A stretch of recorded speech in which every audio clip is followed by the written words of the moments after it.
Thanksgiving is supposed to be about gratitude, family, and tradition. It's the one day of the year when everyone comes together, puts aside their differences, and remembers what really matters. For 25 years, I was the heart of that tradition, the one who cooked, hosted, and held our family together with love, patience, and an endless supply of homemade gravy. But this year, everything changed. This year, I learned that even the deepest family bonds can be severed by selfishness, manipulation, and the cruel indifference of people who mistake love for weakness. My name is Linda, and this is the story of how my family tried to erase me from my own Thanksgiving table, and how I served them a meal they'll never forget. I've been hosting Thanksgiving for our family since 1999, when my mother-in-law passed away and left a void that everyone expected me to fill. At first, it was just my husband Mark, our three children Jessica, Michael, and David, and Mark's father Harold, simple, manageable, intimate. But over the years, as the children grew up and got married, as Harold's health declined and he needed more care, as distant relatives found themselves with nowhere else to go for the holidays, our Thanksgiving table expanded. By 2024, I was regularly hosting 15 to 20 people every year, sometimes more. I never minded. In fact, I loved it. I loved the chaos of kids running through the house, the laughter echoing from the living room, the satisfaction of watching 3 generations of our family come together around a table that groaned under the weight of food I'd spent days preparing. I loved the traditions we'd built over the years. The way Jessica always insisted on making her great-grandmother's stuffing recipe, even though she could never quite get it right. The way Michael would arrive early every year to help me with the turkey, a tradition that started when he was 8 and convinced he was my sous chef. The way David would bring his guitar and lead everyone in singing after dinner, his voice carrying the melodies that had become the soundtrack of our family gatherings. Most of all, I loved being needed, being the center of something beautiful and meaningful, being the reason everyone came together, the glue that held our extended family in place. I should have realized that being indispensable also meant being replaceable once someone else decided they wanted the job. The trouble started in March when David married Sophia. Sophia was different from the other women who had joined our family. Jessica's husband Tom was quiet and respectful, happy to blend into our family dynamics without making waves. Michael's wife Amy was warm and supportive, always offering to help in the kitchen and eager to learn our family stories. Sophia, on the other hand, had opinions about everything and wasn't shy about sharing them. At David's wedding, she made comments about how outdated some of our family traditions were. She questioned why we always went to the same lake house for our summer reunion, why we always had Christmas at my house, why we always did Thanksgiving the same way we'd been doing it for decades. Families need to evolve, she said to me during the reception, her voice carrying the kind of confidence that comes from never having been wrong about anything. Traditions are just habits that people are afraid to break. I smiled politely and changed the subject, but her words stuck with me. At the time, I thought she was just young and eager to make her mark on our family. I thought once she'd been to a few of our gatherings, once she'd experienced the warmth and love that our traditions created, she'd understand why we cherished them. I was wrong. Over the summer, Sophia began making suggestions. Why didn't we try a different format for our annual lake trip? Why didn't we rotate holidays between different family members' homes? Why didn't we modernize our approach to family gatherings? Linda does so much work, she said at Michael's birthday party in August, her voice dripping with fake concern. It's not fair to put all that pressure on one person year after year. We should be sharing the load. The other family members murmured agreement, because how could they argue with such a reasonable-sounding proposal? But I noticed that Sophia's concern for my workload never translated into actual offers to help. She was happy to suggest that someone else should take on hosting duties. She just wasn't volunteering to be that someone else. In September, the suggestions became more pointed. Linda, Sophia said during Sunday dinner at our house, I've been thinking about Thanksgiving. You've been doing it for so long, and David and I would love to take some of that burden off your shoulders. It's not a burden, I said quickly. I love hosting Thanksgiving. It's my favorite day of the year. I know you think that, Sophia replied, her tone suggesting she knew better than I did what I actually felt. But you're not getting any younger, and it's such a big production. Maybe it's time to pass the torch to the next generation. Mark, who had been half listening while watching football, suddenly perked up.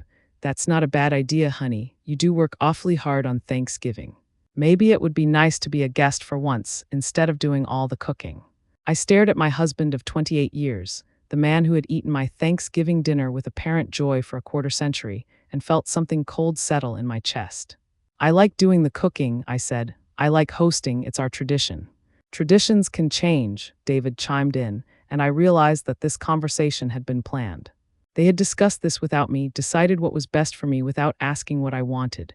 Besides, Sophia added, I have some ideas for updating the menu, making it more sophisticated, more reflective of modern dietary preferences. More sophisticated, as if 25 years of perfecting my recipes, of creating meals that brought our family together in joy and gratitude, had been some kind of amateur hour that needed professional intervention.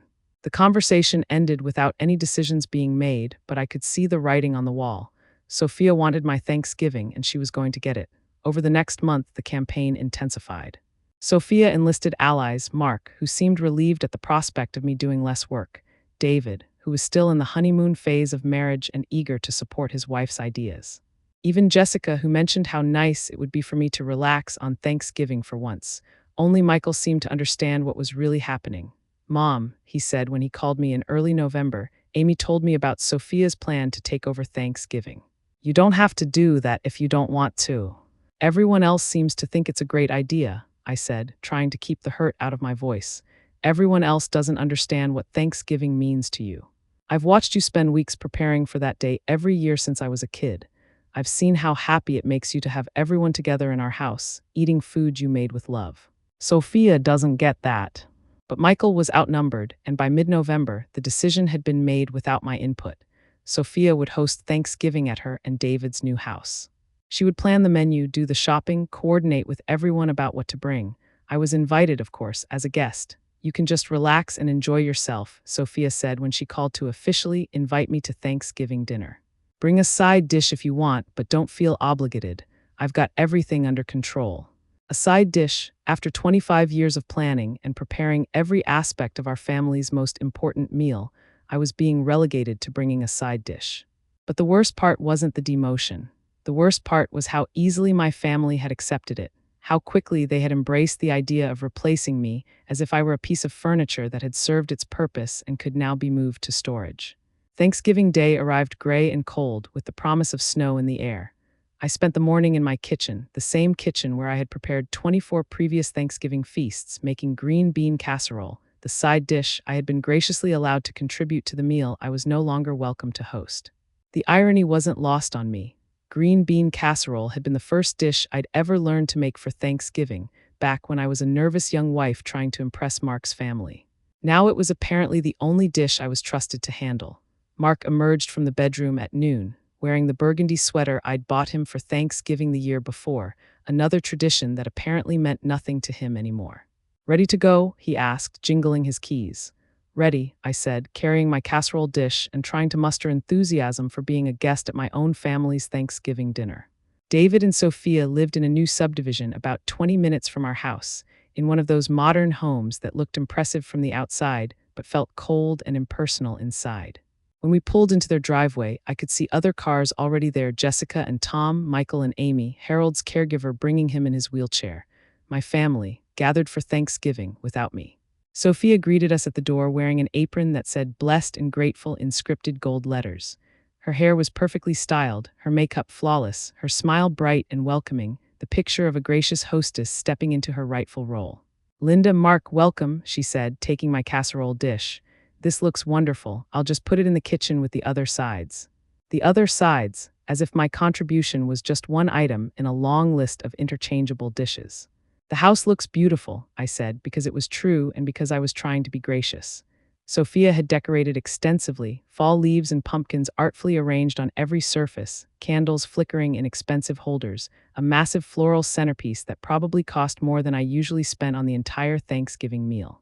"Thank you, I wanted everything to be perfect for our first Thanksgiving as hosts," Sophia said, and I noticed how she said our even though David was nowhere to be seen. "I hope you'll be comfortable. I know change can be hard for people your age." People my age, as if 53 made me some kind of elderly relic who couldn't adapt to new circumstances. I followed the sound of voices to the living room, where the rest of the family was gathered around David, who was telling a story about something that had happened at work. Everyone was laughing, relaxed, enjoying themselves in a way that suggested they were perfectly comfortable with this new arrangement.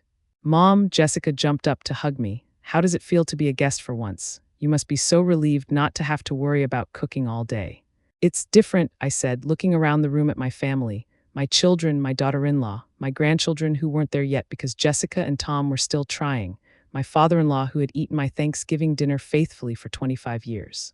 They all seemed so at ease, so happy to be here instead of at my house, as if the location didn't matter, as if the person hosting didn't matter, as if I didn't matter. Sophia's been cooking all morning, Amy said admiringly.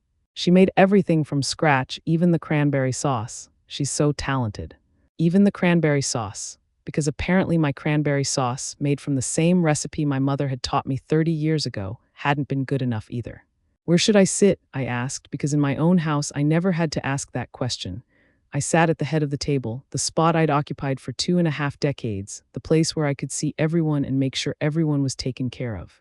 Oh, we haven't set the table yet, Sophia called from the kitchen. David, can you help me with that? 20 minutes later, we were called to dinner. The dining room table was set with Sophia's wedding china, cloth napkins, and a centerpiece that was so elaborate it blocked the view between people sitting across from each other. It was beautiful, sophisticated, exactly the kind of elevated Thanksgiving Sophia had promised. I looked for my place, expecting to find a seat near the head of the table, maybe to Mark's right where I'd always sat when we were guests at other people's homes. Instead, I found a place card with my name at the far end of the table, squeezed between Harold's wheelchair and the wall, where I would have trouble seeing most of the family and would need to speak loudly to be heard over the general conversation. Sophia naturally was seated at the head of the table. David was to her right, Mark to her left, the place of honor usually reserved for the most important guest. This looks incredible, Tom said as everyone found their seats and began admiring the spread Sophia had prepared. The turkey was golden and perfectly carved. The sides were arranged in matching serving dishes. The rolls were clearly homemade. It was, objectively, a beautiful meal. It was also completely wrong. Where was Jessica's stuffing, the recipe she'd been trying to perfect for 15 years? Where were Michael's famous mashed potatoes, the ones he'd been making since high school? Where were any of the dishes that had become part of our family's Thanksgiving tradition? Sophia, I said, raising my voice to be heard from my exile at the end of the table, this is lovely, but I don't see Jessica's stuffing. Is that in the kitchen? Oh, I decided to streamline the menu this year, Sophia replied, not looking at me while she spoke. Too many cooks in the kitchen, you know. I wanted to present a cohesive meal with complementary flavors. Jessica's face fell slightly, but she quickly recovered. That's fine, she said. Sophia's stuffing looks delicious. But it wasn't fine. Nothing about this was fine. This wasn't our Thanksgiving. It was Sophia's idea of what Thanksgiving should be, with our family traditions discarded in favor of her vision of sophistication and cohesion. Should we say grace? Harold asked, his voice thin but clear. Of course, Sophia said, reaching for David's hand. David, would you like to do the honors? In our family, I had always said grace. It was one of my responsibilities as the hostess, one of the ways I set the tone for the meal and reminded everyone why we were gathered together. David bowed his head and began to speak. We're grateful for this beautiful meal, for this beautiful home, for the chance to start new traditions as our family grows and changes. We're thankful for Sophia's hard work in making this day special and for everyone who came together to celebrate with us. He didn't mention me. He didn't mention 25 years of Thanksgivings I had hosted, 25 years of meals I had prepared, 25 years of love I had poured into this tradition that was now being erased as if it had never existed. As we began to eat, conversation flowed around me while I sat trapped at the end of the table, unable to participate meaningfully in discussions I couldn't hear clearly. Sophia held court from her position at the head of the table, telling stories about her cooking preparations, accepting compliments on the meal, basking in the attention and appreciation I had once received. The turkey is incredible, Mark said, and I felt a pang of betrayal. He had never been that enthusiastic about my turkey, the one I had spent years perfecting based on his mother's recipe. The secret is brining it for 2 days, Sophia said proudly, and I used a spice rub I learned from this amazing chef in Napa. A spice rub from Napa, because apparently the traditional herbs and butter I had been using for 25 years were too pedestrian for our family's sophisticated palates. Halfway through the meal, Sophia stood up with her wine glass raised. I'd like to make a toast, she said, waiting for everyone to quiet down and look at her. I know change can be difficult, and I want to acknowledge that this Thanksgiving is different from what everyone is used to. But I believe that families have to evolve, have to embrace new traditions while honoring the past. She paused, looking around the table at each person except me. I'm so grateful that David's family has welcomed me with open arms, and I'm honored to be able to contribute to your traditions going forward. Here's to new beginnings, new memories, and many more Thanksgivings together in our home. Our home, not this home or David and Sophia's home, but our home, as if she were speaking for the entire family, as if this had always been where we belonged. Everyone raised their glasses and drank, murmuring agreement and appreciation. I raised my glass too, because what else could I do? But I noticed that Michael looked uncomfortable, and Amy kept glancing at me with worried eyes. After dinner, while Sophia graciously accepted help clearing the table and loading the dishwasher, I excused myself to use the bathroom. But instead of going to the powder room, I went upstairs to David's office, where I knew he kept his laptop. I needed to think, and I needed space to do it. But I also needed to understand how this had happened so quickly, how my family had been turned against me so completely in just 8 months. David's computer was still logged into his email, and I'm not proud of what I did next. But I was hurt, angry, and desperate to understand how I had gone from being the heart of our family to being a problem that needed to be solved. What I found in his email inbox was worse than I had imagined. There were dozens of messages between David and Sophia about Thanksgiving, starting in July, months before they had said anything to me about changing hosts. Messages about how exhausting it must be for me to host every year, how set in her ways I was, how it would be good for everyone if they took over. But the messages weren't just between David and Sophia. There were group emails: David, Sophia, Mark, Jessica, even Amy, all discussing the Linda situation, as if I were a burden that needed to be managed rather than a person with feelings and opinions. Linda's going to resist this, Jessica had written in one email. She's very attached to hosting Thanksgiving. We need to make it seem like we're doing her a favor. The key is to frame it as us helping her, Mark had replied. If we make it about her age and how much work it is, she'll have a harder time arguing. My age, my husband was using my age as a weapon against me, suggesting that I was too old and tired to handle the responsibilities I had been managing successfully for 25 years. But the worst email was from Sophia to David, sent just 3 days earlier. I know Linda's going to be difficult about the seating arrangements, but we can't let her run the show from the guest position.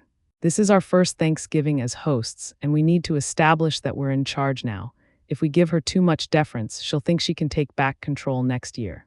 They had deliberately seated me at the end of the table. They had deliberately marginalized me, reduced my role, made me feel unwelcome and unimportant. It wasn't an oversight or a mistake, it was calculated. I sat in David's office chair, staring at the screen, trying to process the magnitude of what my family had done to me. They hadn't just taken over Thanksgiving. They had conspired against me, planned my humiliation, worked together to push me out of the tradition I had built and nurtured for their benefit. And they had done it all while pretending they were helping me. I heard footsteps on the stairs and quickly closed the laptop. David appeared in the doorway a moment later, looking concerned. "Mom, are you okay?" "Sophia sent me to check on you." "I'm fine," I said, standing up and smoothing my skirt. "Just needed a quiet moment." "I know this is an adjustment," he said, his voice gentle in a way that made me want to scream. "But it's good for you to be able to relax and enjoy Thanksgiving instead of working so hard." "Is it?" I asked, looking at my youngest son, the boy I had taught to cook, the man who had just conspired to humiliate me in front of our entire family. "Is it good for me, David, or is it good for Sophia?" His face reddened. "That's not fair, Mom. Sophia worked really hard on this dinner. She just wants to contribute to the family." "By erasing me from it." "No one's erasing you. You're being dramatic." Dramatic, the same word Mark had used the night before when I'd expressed hurt about being demoted to a guest in my own family tradition. I walked past David and went back downstairs, where the family was gathering in the living room for coffee and dessert. Sophia had made pumpkin cheesecake instead of the apple pie I'd been bringing to Thanksgiving for 25 years, another tradition discarded in favor of her sophisticated palate. "There you are," Sophia said brightly when I appeared. "I was just telling everyone about my plans for Christmas dinner. I thought it would be nice to continue the tradition of taking some of the hosting burden off Linda's shoulders." Christmas? She wanted Christmas too. I sat down in the only empty chair, an uncomfortable-looking modern thing that was clearly meant for decoration rather than actual sitting, and watched my family enthusiastically discuss Sophia's plans for taking over another holiday I had hosted for decades. "What do you think, Linda?" Sophia asked, her voice bright with false enthusiasm. "Doesn't that sound wonderful?" I looked around the room at my family, my husband, my children, my daughter-in-law. my father-in-law, all of them waiting for me to respond with gratitude for being relieved of yet another responsibility I had never asked to be relieved of.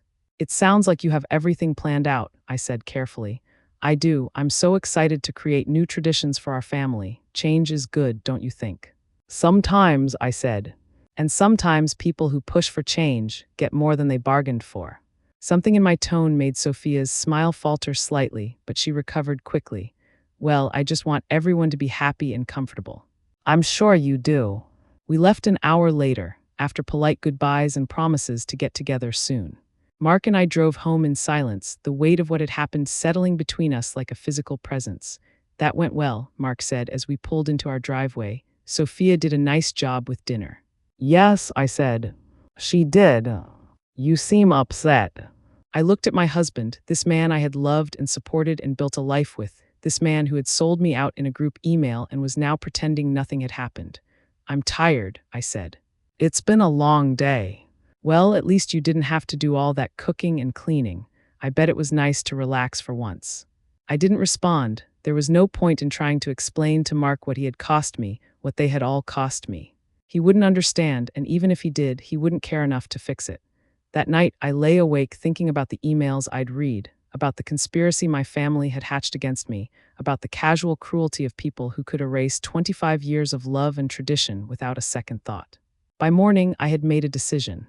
If my family wanted change, if they wanted to discard traditions and start over with Sophia as their new matriarch, then they were going to get exactly what they asked for. But they were also going to learn that actions have consequences, and that the person they had dismissed so easily was more important to their lives than they realized. I started with the financial support.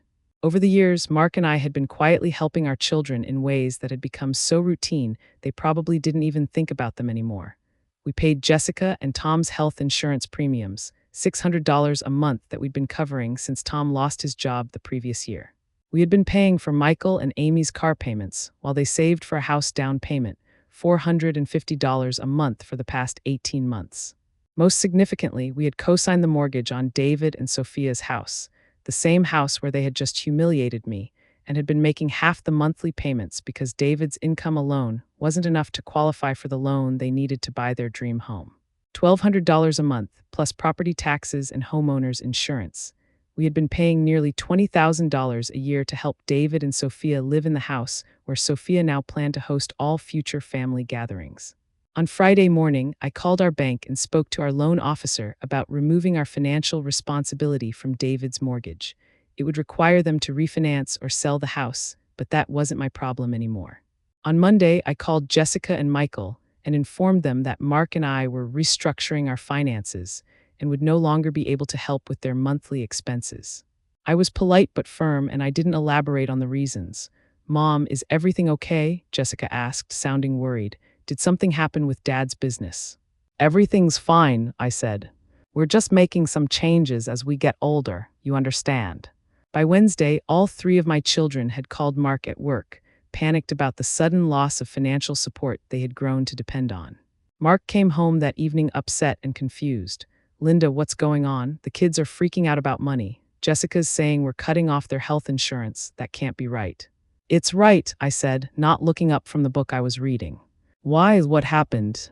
We're restructuring our finances, making changes. I thought you liked change, Mark. You were so supportive of Sophia's changes. This is different. This affects the kids' ability to pay their bills. And Sophia's changes affected my ability to feel valued and respected in my own family. But that didn't stop you from supporting her. Mark stared at me for a long moment, finally beginning to understand that there might be consequences for what had happened on Thanksgiving. You're punishing the kids because you're upset about hosting. I'm not punishing anyone. I'm simply adjusting my priorities. If I'm not important enough to consult before major family decisions are made, then perhaps my financial contributions aren't needed either. Linda, that's not fair. The kids didn't do anything wrong. Didn't they? Jessica participated in group emails discussing the Linda situation. Michael might have been uncomfortable, but he didn't speak up to defend me. David conspired with his wife to humiliate me in front of the entire family. They're adults, Mark. They made choices, and choices have consequences. But I wasn't done yet. The next phase of my plan involved Harold, Mark's 87-year-old father, who had been living in an assisted living facility for the past 3 years. Harold's care was expensive, nearly $6,000 a month, and while his Social Security and pension covered part of the cost, Mark and I had been paying the shortfall out of our own savings. Harold was also the key to something else, the family lake house. The lake house had been in Mark's family for 40 years, purchased by Harold when Mark was still in high school. It was where we held our annual summer reunions, where the grandchildren had learned to swim, where 3 generations of the family had created countless happy memories. Legally, the house still belonged to Harold, but he had been planning to leave it to Mark in his will, with the understanding that it would continue to be a gathering place for the entire family. On Thursday, I drove to Harold's assisted living facility for what I told him was a routine visit. Harold was one of the few people who had seemed uncomfortable with Sophia's takeover of Thanksgiving, and he had always been fond of me. "Linda," he said when I arrived, his eyes lighting up with genuine pleasure. "What a nice surprise. How are you feeling after the big dinner at David's?" "That's actually what I wanted to talk to you about, Harold. Can we speak privately?" I pushed his wheelchair into the facility's quiet sunroom, where we could talk without being overheard. "Harold," I said carefully, "I need to tell you about some things that have been happening in the family. Things I think you should know about before you make any decisions about your will or your estate." I told Harold everything. About the group emails planning my removal from Thanksgiving. About Sophia's plans to take over Christmas and every other family gathering. About the way I had been treated as an unwelcome guest in my own family tradition. Most importantly, I told him about Sophia's comments regarding outdated family traditions and her desire to modernize the way the family operated. She specifically mentioned the lake house, I said, though this was only partially true. She thinks it's too old-fashioned, too much work to maintain. She's been suggesting that maybe it's time for the family to sell it and use the money for something more practical. Harold's face darkened. The lake house was his pride and joy, the place where he had taken his late wife for weekend getaways, where he had taught Mark to fish, where he had watched his grandchildren grow up. The idea of Sophia wanting to sell it was like suggesting they sell his memories. "Is that so?" he said quietly. "I probably shouldn't have said anything," I added, "but I know how much that house means to you, and I thought you should know how Sophia feels about it before you make any decisions about leaving it to Mark." The following week, Harold called his lawyer and made significant changes to his will. Instead of leaving the lake house to Mark, he placed it in a trust with me as the sole trustee, with instructions that it was to be used for traditional family gatherings and could never be sold without my permission. He also revised his financial instructions. Instead of Mark inheriting his remaining savings, Harold directed that the money be used to establish a trust fund for his great-grandchildren, if and when they existed, with me as the trustee responsible for deciding how the funds would be used. Harold didn't tell Mark about these changes, but he did call to let me know. "I've been thinking about what you told me," he said, "and I realized that maybe I've been taking some things for granted. I always assumed the family traditions would continue, but maybe I need to be more specific about my intentions." "That sounds very wise, Harold. I want you to know that I appreciate everything you've done for this family over the years. The Thanksgivings, the Christmas dinners, the way you've held everyone together.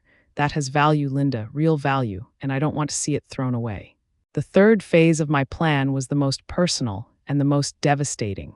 I had kept quiet for 28 years about something I'd discovered early in my marriage to Mark, something that could destroy not just his relationship with David, but David's entire understanding of his own identity.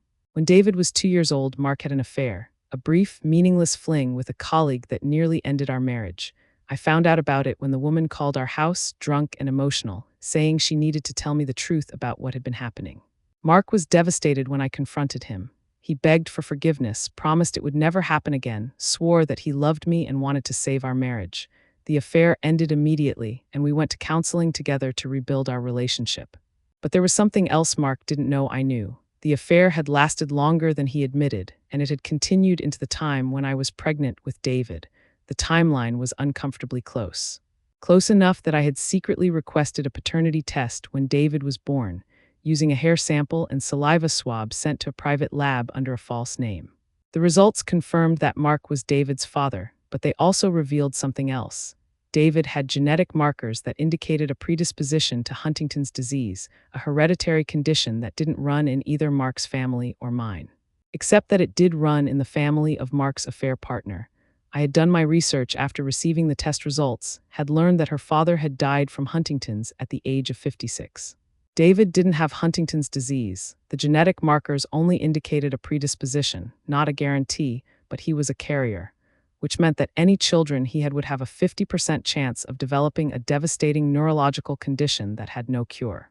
I had kept this information secret for 26 years, partly to protect my marriage, but mostly to protect David.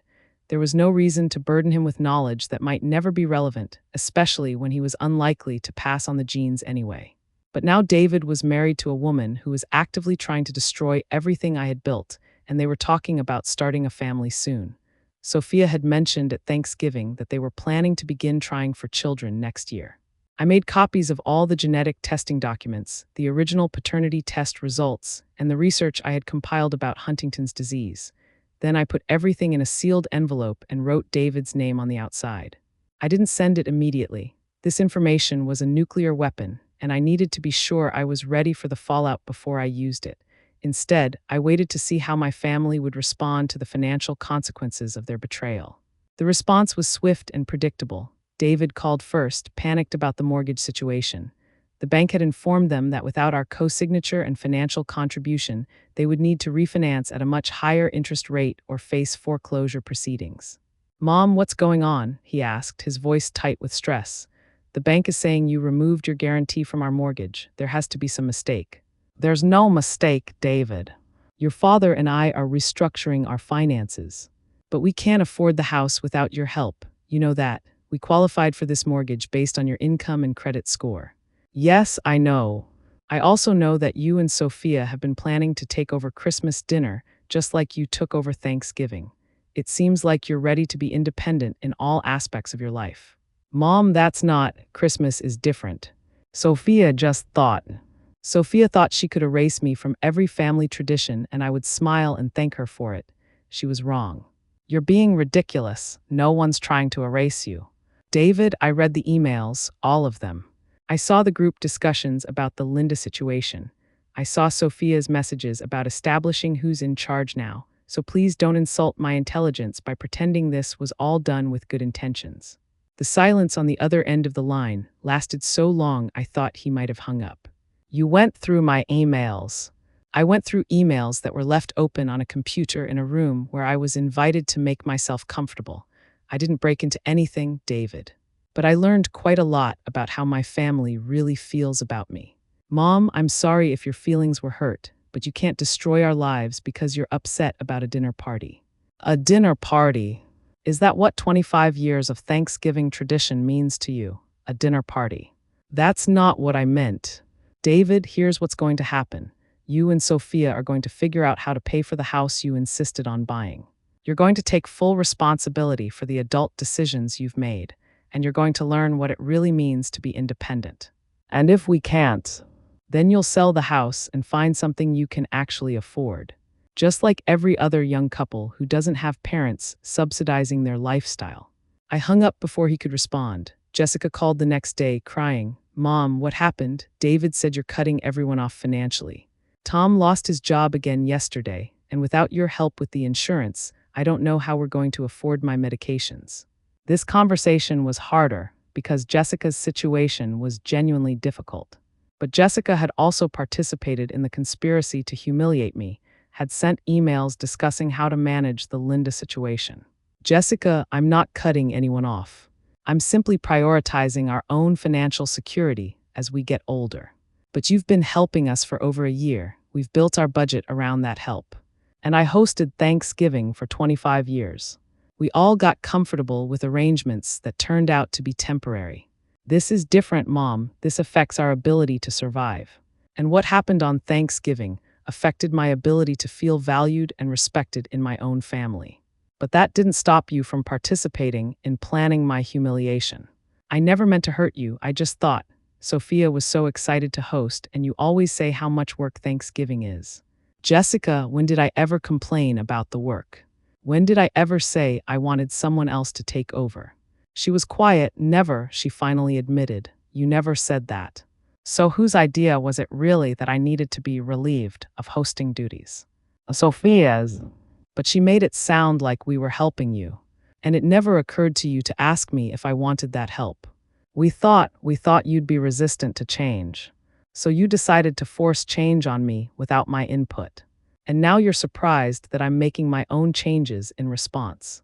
Jessica cried harder. Mom, please, I know we messed up, but Tom and I really need your help right now. Jessica, you're 28 years old. You've been married for 5 years. At some point, you need to handle your own problems. You've never talked to us like this before. You've never treated me like this before. Michael's call came that evening. Unlike his siblings, he began with an apology.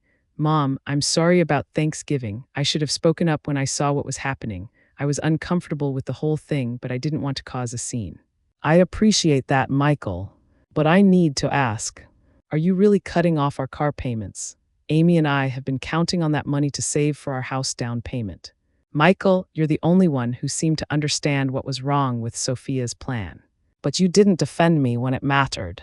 I know I was wrong, but Amy and I didn't participate in any emails or planning sessions. We were just passive. Sometimes being passive is the same as being complicit. You're right. But Mom, if you cut off our car payments, we'll have to dip into our house savings to cover them. It'll set back our home buying plans by at least a year. Michael, I love you. But you're a grown man with a good job and a responsible wife. If you can't afford your car payments, you need a less expensive car. Mom, Michael, let me ask you something. When Sophia announced that she was taking over Christmas dinner too, what were you planning to do? He was quiet. Were you going to speak up then? Or were you going to sit quietly while she erased me from another family tradition? I don't know, he said honestly. Well, now you'll have plenty of time to think about it. The final confrontation came the following weekend, when Mark's entire family showed up at our house unannounced. David and Sophia, Jessica and Tom, Michael and Amy, all of them looking like they were prepared for battle. Mark had clearly called an emergency family meeting without consulting me. Linda, Mark said when I answered the door, we need to talk, all of us. About what? About this financial ultimatum you've given the kids. This has gone too far. I let them all in because I was curious to see how this intervention would play out. They arranged themselves in our living room like a tribunal, with Mark and Sophia doing most of the talking. Linda, Sophia began, her voice dripping with fake concern, I understand you're upset about Thanksgiving. But you can't punish innocent people because your feelings were hurt. Innocent people? I laughed. Sophia, there's nothing innocent about what you did. You systematically planned to take over my role in this family, and you convinced my own husband and children to help you do it. I was trying to help you. You work so hard on holidays, and I thought you'd appreciate being able to relax. Did you ask me if I wanted to relax? Well, no, but did you ask me how I felt about giving up traditions I'd maintained for 25 years? I didn't think. No, you didn't think. You decided what was best for me without consulting me, and you convinced my family to go along with it. That's not helping, Sophia, that's stealing. David leaned forward.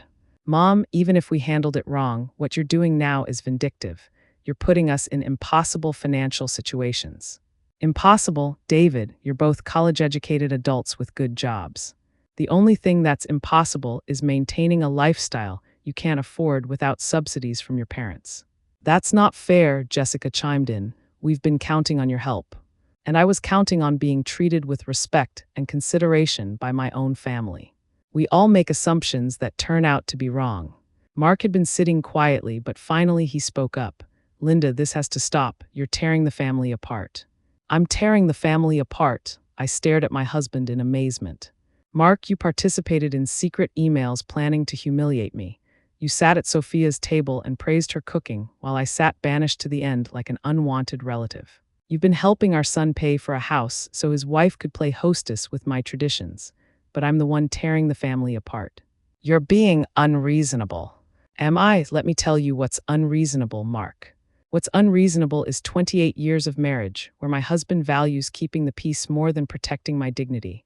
What's unreasonable is children who plot against their mother and then act surprised when there are consequences. I stood up and walked to the mantel, where I kept a photo from last year's Thanksgiving. All of us gathered around my table, smiling and happy, looking like the perfect family. What's unreasonable, I continued, is thinking you can erase someone from their own story and then expect them to continue funding the sequel. Mom, Michael said quietly, what do you want from us? How do we fix this? It was the first time anyone had asked what I wanted, and I almost started crying, but I had gone too far to show weakness now. I want acknowledgement, I said. I want recognition that what you did was wrong. I want to know that my contributions to this family have meant something. Of course they've meant something, David said. No one ever said they didn't. Actions speak louder than words, David. And your actions said that 25 years of my hosting Thanksgiving meant so little that you could transfer it to someone else without even discussing it with me. We can discuss Christmas, Sophia offered, as if she were making a generous concession. Maybe we can alternate years or something. Sophia, I said slowly, do you hear yourself? You're offering to discuss, letting me participate in hosting holidays in my own family. You're treating my role as a privilege you can grant or withhold, rather than recognizing that these traditions exist because I built them. I'm trying to compromise. No, you're trying to maintain control while throwing me scraps. But I'm done accepting scraps. I walked over to the coffee table and picked up the envelope I had prepared, the one containing David's genetic information. David, I said, there's something you need to know. Something I should have told you years ago, but I was trying to protect you. David's face went pale. What are you talking about? I'm talking about your genetic history, your real genetic history. I handed him the envelope. Before you and Sophia start planning your family, you need to understand what you might be passing on to your children. Linda, what is this? Mark asked, his voice sharp with alarm. It's information about David's predisposition to Huntington's disease. Information that became relevant when I learned he was planning to have children with someone who values genetic perfection over family loyalty. David opened the envelope with shaking hands. As he read the documents, his face grew progressively paler. I don't understand, he said. Huntington's disease doesn't run in our family. No, I said quietly, it doesn't run in our family. The silence that followed was deafening. Mark was staring at me with dawning horror, understanding beginning to creep across his face. Linda, he whispered, what are you saying? I'm saying that the genetic predisposition comes from somewhere else. Someone David was exposed to before he was born. David looked up from the papers. Are you saying Dad isn't my father? No, David, your father is your father. But there are things about your genetic history that you need to understand before you start a family. I looked at Mark, whose face had gone ashen. He knew exactly what I was referring to, and he knew that I had kept his secret for 26 years. The affair, Mark whispered. What affair? Sophia demanded, looking back and forth between Mark and me. David, I said, ignoring Sophia, your father had a brief affair when I was pregnant with you. The woman he was involved with carried genetic markers for Huntington's disease.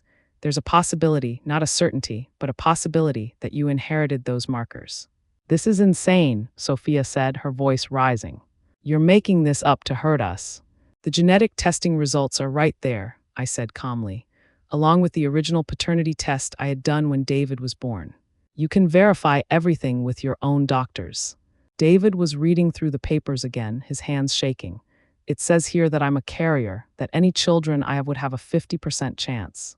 A 50% chance of developing Huntington's disease by the time they reach middle age, I finished. A devastating neurological condition with no cure. Sophia grabbed the papers from David's hands, scanning them frantically. This can't be right. These tests are from 26 years ago. They're not reliable. The science was sound then, and it's been confirmed by subsequent research. You can have David tested again if you want current verification. Why didn't you tell me? David asked, his voice breaking. Why didn't you tell me before now? Because I hoped you would never need to know. Because I thought if you didn't have children, or if genetic therapy advanced enough to make it irrelevant, there would be no reason to burden you with information you couldn't act on. But we're planning to start a family, Sophia said, her voice barely above a whisper. Yes, which is why you need to know now. David looked at his wife, then back at me. Are you telling me this because you're angry about Thanksgiving? Are you using this information to hurt us? I'm telling you this because you have a right to know before you make decisions that could affect your children's lives. The timing is unfortunate, but that's not my fault. The timing is very convenient, Sophia said sharply. You wait until we upset you, and then suddenly you remember this crucial information. Sophia, I've kept this secret for 26 years to protect my family. But my family decided that protection and sacrifice don't matter. so now everyone gets to deal with the truth. Mark finally found his voice. Linda, you can't do this. You can't weaponize something like this. I'm not weaponizing anything, Mark. I'm providing medical information that David needs to make informed decisions about his future. Something I should have done years ago, but I was too busy trying to protect everyone's feelings. You're destroying our family, Jessica said, tears streaming down her face. No, Jessica. Your family destroyed itself the moment you all decided I was disposable. I'm just removing myself from the wreckage. One by one, they left. David and Sophia were the last to go, both of them looking shell-shocked and uncertain. Mom, David said as they reached the door, I don't know how to process this, any of it. That's understandable. Take your time. Get tested again if you want current confirmation. Make whatever decisions you need to make about your future. Will we see you at Christmas? I won't be attending Christmas dinner at your house, if that's what you're asking. What about here? Will you host Christmas here? I looked at my youngest son, this man I had raised and loved and protected, who had conspired to humiliate me and was now facing the consequences of information I should have shared years earlier. I don't think so, David. I think it's time for your generation to handle your own holidays. After they left, Mark and I sat in our living room surrounded by the wreckage of our family, not speaking. Finally, Mark broke the silence. How long have you been planning this? I started planning it the moment I read those emails and realized how little my 25 years of devotion meant to any of you. The genetic information. You've been sitting on that for 26 years. I've been protecting this family for 26 years. I kept your secret, Mark. I raised David as if nothing had happened. I never used your affair against you, never threw it in your face during arguments, never made you feel guilty about a mistake you'd already paid for. So why now? Because David is about to make decisions that could affect innocent children. Because Sophia's ambition to take over this family shouldn't extend to bringing genetically compromised children into the world without knowing the risks. You could have told him privately. You didn't have to destroy everything. Mark, they destroyed everything the moment they started planning to erase me from my own family traditions. I just revealed the truth about the family they were so eager to take over. What happens now? I looked around our living room, at the family photos that showed decades of holidays and celebrations, at the evidence of a life spent building something I thought would last. Now they learn to live with the consequences of their choices. David and Sophia can decide whether to risk having children with a 50% chance of developing a devastating disease. Jessica and Tom can figure out how to pay their bills without subsidies from the parents they betrayed. Michael and Amy can learn to budget for their own car payments. And us. I looked at my husband, this man who had sold me out in a group email, who had sat at another woman's table and praised her while I was banished to the corner. I'm not sure there is an us anymore, Mark. Linda, please, we can fix this. Can we? Can you fix 28 years of marriage, where you value keeping the peace more than protecting your wife? Can you fix the fact that when our family needed someone to stand up for what was right, you chose the easy path instead? I made a mistake. You made a choice, and choices have consequences. 3 months later, I hosted Christmas dinner for one. I cooked a small turkey breast, made stuffing for 2 servings, baked a half-dozen rolls. I set my dining room table for one person, using the good china and crystal, lighting candles even though there was no one there to see them. I called Harold at his assisted living facility and invited him to join me, but his health had declined and he wasn't able to travel. We spoke on the phone for an hour instead, sharing memories of past holidays and avoiding discussion of the family implosion that had happened since Thanksgiving. I didn't hear from David, Jessica, or Michael. I learned through mutual friends that they had tried to host Christmas dinner themselves at David and Sophia's house, the same house they were now in danger of losing due to foreclosure proceedings. According to my neighbor, who heard it from Jessica's friend, the dinner had been a disaster. No one knew how to cook a turkey properly. The sides were overcooked or undercooked. David and Sophia had been fighting about the genetic testing results and had barely spoken to each other all day. It sounds like they're realizing how much work you did all those years, my neighbor said gently. I'm sure they'll figure it out, I replied, though privately I doubted it. Mark and I separated in February. He moved into a small apartment across town, still convinced that I was being unreasonable and that time would make me more forgiving. He was wrong about both things. By spring, David and Sophia had lost their house to foreclosure and moved into a small rental property they could actually afford on their combined incomes. Sophia had gotten pregnant during the financial crisis, despite the genetic concerns, and their marriage was struggling under the stress of impending parenthood and financial instability. Jessica and Tom had moved in with her parents after Tom lost another job and they could no longer afford their apartment without our insurance subsidies. Jessica had gotten a second job to try to make ends meet, but her health was suffering without proper medical care. Michael and Amy had been forced to trade in their cars for older, used vehicles they could afford without our payments. They were still saving for a house, but the timeline had been pushed back indefinitely. I watched all of this unfold from a distance, feeling something that wasn't quite satisfaction but wasn't regret either. They had all learned valuable lessons about independence, about the real cost of the lifestyle they had taken for granted, about the difference between helping and enabling. But they had also learned something else, that actions have consequences and that the people you dismiss as unimportant might turn out to be more essential than you realized. In June, I received an unexpected phone call. Mrs. Walsh. This is Dr. Rebecca Martinez from Northwestern Memorial Hospital. I'm calling about Harold Walsh. My heart sank. Is he okay? Mr. Walsh had a stroke yesterday evening. He's stable now, but he's been asking for you. He says you're his emergency contact. Yes, I said, though I was surprised Harold had listed me rather than Mark. I'll be there as soon as I can. I spent the next 3 days at Harold's bedside while he recovered from what turned out to be a minor stroke. His speech was slightly affected, but his mind was clear, and he was characteristically blunt about what he wanted. Linda, he said on the second day, I need to tell you something about the will. Harold, you should rest. We can talk about that later. No, I need to say this now. I changed everything after Thanksgiving. The lake house, the trust funds, all of it. I left instructions with my lawyer. I know, you told me. But there's more. I've been thinking about what happened to this family, how quickly it all fell apart, and I realized that I enabled it by not being clear about my values. He struggled to sit up in the hospital bed. I want you to know that I've left you the lake house outright, not in trust, not with conditions. It's yours to do with as you please. Harold, that's very generous, but... And I want you to know why. Because you're the only person in this family who understood that traditions have value, that showing up and doing the work matters, that love isn't just a feeling, it's a choice you make every day. Tears started rolling down my cheeks. Harold, my son forgot that, my grandchildren forgot that, but you never did. You showed up for 25 years, even when it was hard, even when it was thankless. You held this family together with your own 2 hands. I miss them, I whispered. Of course you do. Love doesn't just disappear because people disappoint you, but missing them doesn't mean you have to accept being treated poorly. Harold died peacefully in his sleep 2 weeks later. His funeral was the first time I had seen my children in 6 months, and it was awkward and painful for everyone involved. They looked tired, older, worn down by the financial and emotional stress of the past months. Sophia was visibly pregnant and seemed nervous around me, as if she expected me to say something cutting about her condition. I didn't. Whatever mistakes she had made, whatever consequences she was facing, she was carrying Harold's great-grandchild, and that baby deserved to be welcomed with love rather than judgment.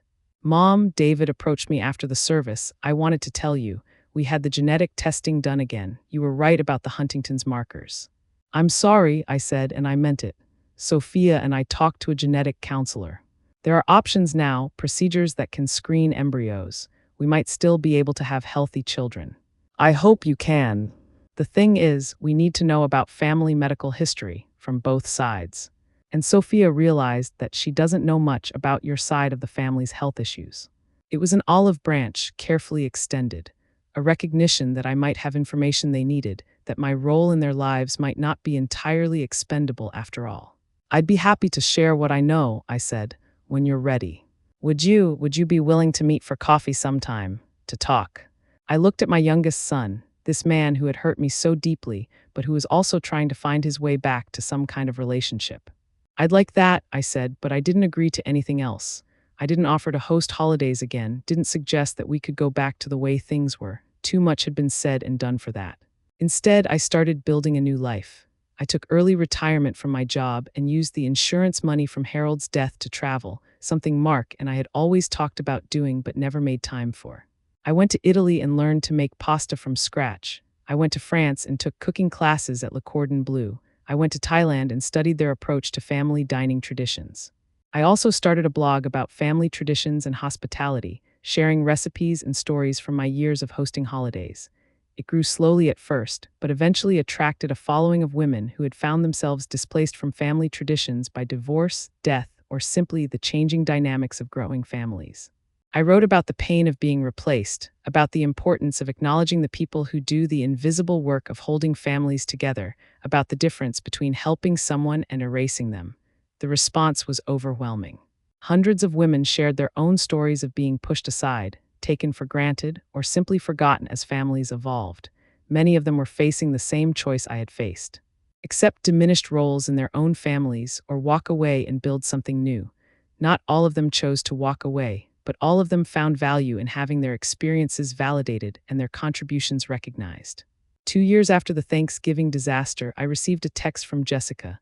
"Mom, Tom and I are getting divorced. I know we haven't talked much, but I wanted you to know. Also, I'm sorry about everything. I understand now why you were so hurt." I called her that evening. "I'm sorry about your marriage," I said. "How are you doing?" "I'm actually okay," she said, and she sounded like she meant it. "It's been hard, but I'm figuring things out. I got a better job, I'm managing my health issues better, and I'm learning to stand on my own feet."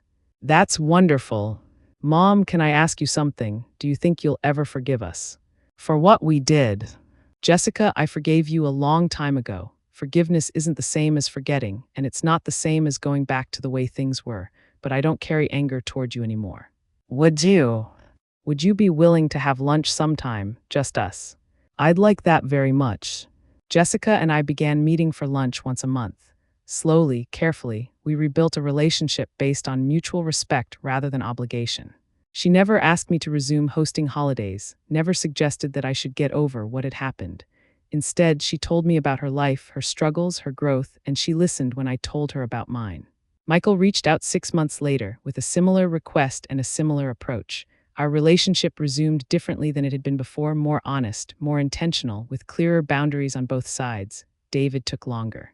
His marriage to Sophia didn't survive the stress of their financial problems, the genetic concerns, and the fundamental differences in their values that had been exposed by the family crisis.